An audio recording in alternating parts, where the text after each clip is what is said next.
Hi students, exercise 2.7 second sum. Second sumல என்ன சொல்லியிருக்காங்க? Rationalize the denominator and simplify.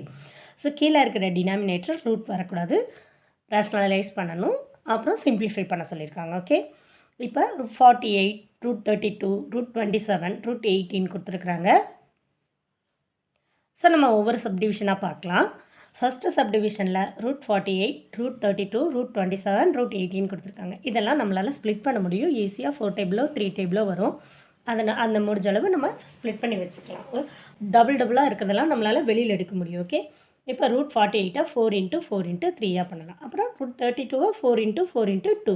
Okay, 27 3 × 3 × 3, 18 3 × 3 × 2. இப்போ இங்கேருந்து ஒரு √4 ரூட் விட்டு 4 வெளியில் எடுக்கலாம். ஸோ 4 எடுத்தாச்சு. இங்கேயும் ரூட் விட்டு 4 வெளியில் எடுக்கலாம். ஸோ 4 எடுத்தாச்சு. இங்கே 2 3 எடுக்கலாம். 2 3க்கு ஒரு 3 எடுக்கலாம். ஸோ 3. இன்னொரு 3க்கு √3. நெக்ஸ்ட்டு இங்கே ஒரு 2 3க்கு ஒரு 3 வெளியில் எடுக்கலாம். பேலன்ஸ் இருக்கிற √2.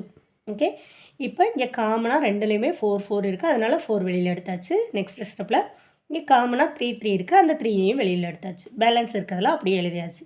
இங்கே பார்த்திங்கனாலே உங்களுக்கு சேமாக தான் வந்திருக்கு. ப்ளஸ் மைனஸ் மட்டும் தான் வேறு மாதிரி இருக்குது. ஓகே, இப்போ இதை நம்ம என்ன பண்ணணும்? காஞ்சிகேட் வச்சு மல்டிபிள் பண்ணணும். காஞ்சிகேட்னா என்னென்னா வேறு ஒன்றும் இல்லை, கீழே இருக்கிற நம்பருக்கு அப்படி ஆப்போசிட் சைன் போட்டு மல்டிபிள் பண்ணணும். அவ்வளோதான். கீழே என்ன இருக்குது? √3 மைனஸ் √2 இருக்குது. அப்போ √3 ப்ளஸ் √2 மல்டிபிள் பண்ண போகிறோம். மேலேயும் கீழேயும். ஓகே, மல்டிபிள் பண்ணிங்கன்னா இங்கே அதே சேம் தான் இருக்குது. So whole square. இங்கே வந்து a minus b, a plus b formula இருக்குது. ஓகே, அப்போ a² மைனஸ் b² அந்த ஃபார்முலாவில் போட்டிருக்கு. சரி, இப்போ இது வந்து a plus b the whole square ஃபார்முலாவில் இருக்கா? அப்போ a² plus b² plus 2ab அந்த இதுக்கு நான் எக்ஸ்பிளைன் பண்ணி எழுதியிருக்கேன். ஓகே, இப்போ √3 த ஹோல் ஸ்கொயர் வந்து என்னது? 3ஆக வந்துடும். √2 த ஹோல் ஸ்கொயர் வந்து என்னது? 2ஆக வந்துடும். இங்கே √3 √2 உள்ள மல்டிபிள் பண்ணிக்கலாம். அப்போ வெளியில் இருக்கிற 2 3 × 2 √6. ஓகே, கீழே என்ன ஆகுதுன்னு பார்த்தீங்கன்னா ஸ்கொயர் பண்ணும்போது 3 ஆயிரும். இங்கே ஸ்கொயர் பண்ணும்போது 2 ஆயிரும். அப்போ 3 மைனஸ் 2 1 நமக்கு தேவையில்லை. ஓகே, நெக்ஸ்ட்டு 3 + 2 வந்து 5.